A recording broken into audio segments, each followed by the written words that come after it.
Now, when we talk about evil and the enemies within, this administration loves to point the finger, but the reality of it is that this administration is littered with people who represent the most evil segments of society within their administration and also their key funders. When we're talking about the evils of this regime, there are a lot of targets that are worthy of scrutiny.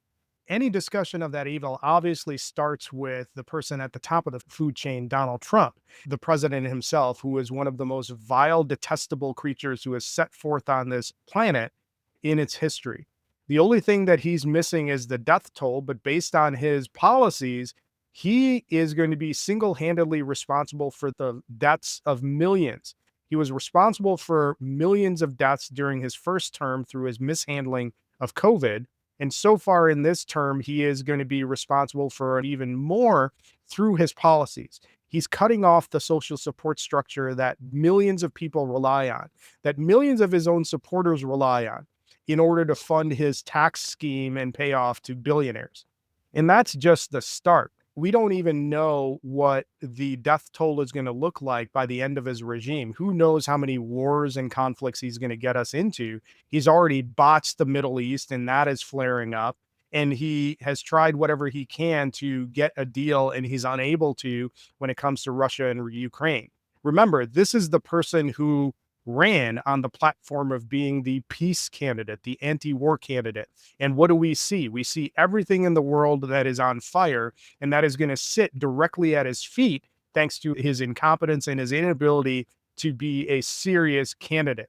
So let's not forget that this person is already walking in with a death toll under his belt. But the question needs to be asked, who is really pulling the strings? And when you ask that question, it becomes clear that one of the key people that we need to have our eyes on is Stephen Miller. And when we think about Stephen Miller as one of the key architects of the evil behind this regime, we have to really understand his origin story. Stephen Miller is the product of a family that escaped the Holocaust. His grandfather fled from Belarus and came to the US with very little to his name, not knowing the language, and he built himself a life here. So you have to wonder what happened in your life to take you from being somebody who fled the Holocaust to a person that is actively shutting the doors on other families and generations of families that are trying to escape their hellscapes in their countries to come to the US. And when you think about that question, you have Stephen Miller. So here's the thing that's interesting about Stephen Miller. He's always apparently been this way.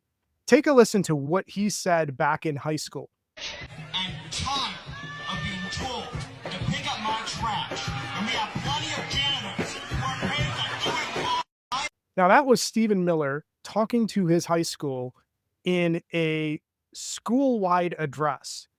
And that gives you a view into how terrible a human being this person has been for as long as he's been in the public radar. Now, clearly, this is somebody who has been so insulated that he's never had to face the consequences of his words. Because if he was actually in a real world environment, he would likely be eating steak through a straw.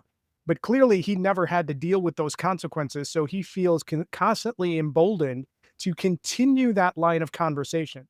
That should have been a conversation that began and ended in high school with him never being able to utter another phrase like that in polite society. But clearly, that didn't happen. In fact, that set the stage for Miller to be groomed and polished and finished by one of today's leading neo-Nazis in Richard Spencer. Miller was courted to Duke University, where he co-collaborated and learned under the wing of Spencer, who is famous for being punched in the face. And in fact, when we think about how we should be treating Nazis, punch a Nazi day should be every day. And there are plenty of targets within this regime and supporting this regime that deserve that treatment. Now, what happens when you have a malignant, evil person like Stephen Miller groomed under a neo-Nazi and given the reins of power? We see the outcomes of that. We see what he's architected in the first Trump administration, And it's highly likely that he and his wife looked at the child separation policy and the Muslim ban policy as foreplay to their relationship.